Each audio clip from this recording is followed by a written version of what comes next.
right? Jay, coming to you, Jigar Mistry of Buoyant Capital is also with us. Jigar, great to see you as always. What did you make of things? And I wanted to come in on this banks. Yes. I don't know if you heard Jay saying that he thinks banks have made a medium-term kind of a top, but that's technical, sort of, and reading of the charts. But your thoughts? Right, Prashant. So, as always, great being here in the studio with all of you. I think, see, when you're looking at Bank Nifty, sometimes we think that's a representation of all banks in India, but you look at HDFC Bank and Kotak, that account for 40%. Now, you look what's happening in the banking sector since COVID, other than these two, a lot of other banks have actually gone up. So, essentially, you could now make a case that, those banks which have not run up may continue to not run up, but a lot of other places and other banks might continue to see value. So bottom up, we see values in even the sort of top private banks per se, but I don't completely concur with what he says. So you've been bullish on banks for a while. HDFC Bank, have you topped up after the fall? Yeah, that sort of continues to be among. So for the first time in 8 years, I would say that we have been running this fund. It features even in the top 5 ownerships, but now it's in the top 3. So for the first time, we think.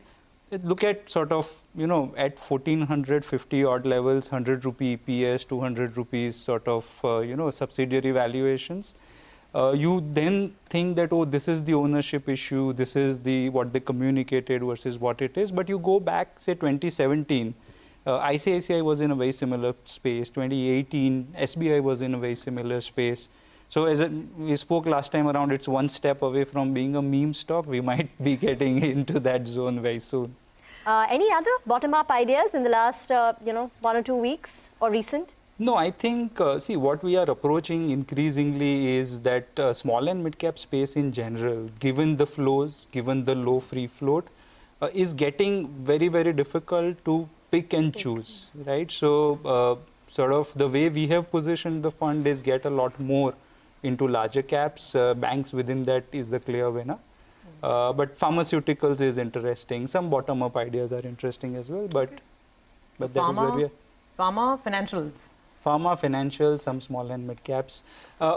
We can discuss a lot of sectors, but see, think of automotives, right? Two-wheelers, 80% of incremental volumes will be EVs.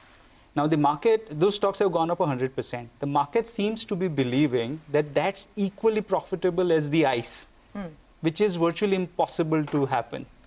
Correct? So, why are we paying such a huge valuation premium? Yeah, they were inexpensive. Now, they are not all that expensive, which is the same argument made for IT as well.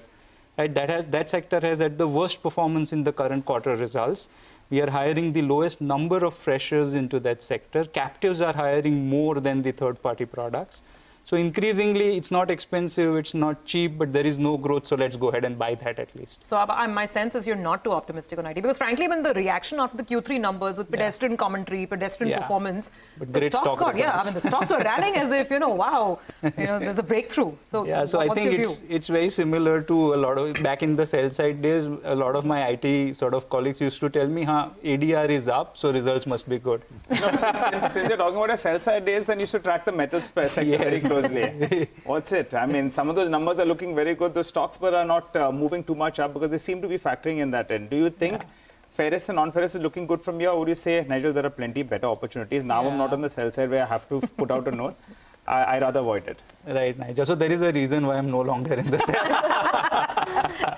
But give us a view. I mean, you've tracked the space so closely. So I think back in the day, Nigel, we used to have this whole super cycle, right? Because one country was building it out, and that's not the first time that has happened. You look at post the sort of Korea War, 45, Vietnam War, America used to rebuild. And during that time, you had this super cycles where you start looking at steel in use, aluminum in use, and then you make your estimates from there.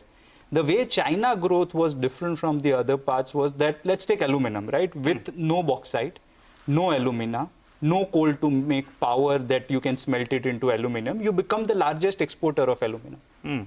So the way in which China has grown has sort of disrupted the sector so badly that everybody had to create these virtual walls, right? So it started with Europe, went on to US, then India did it as well.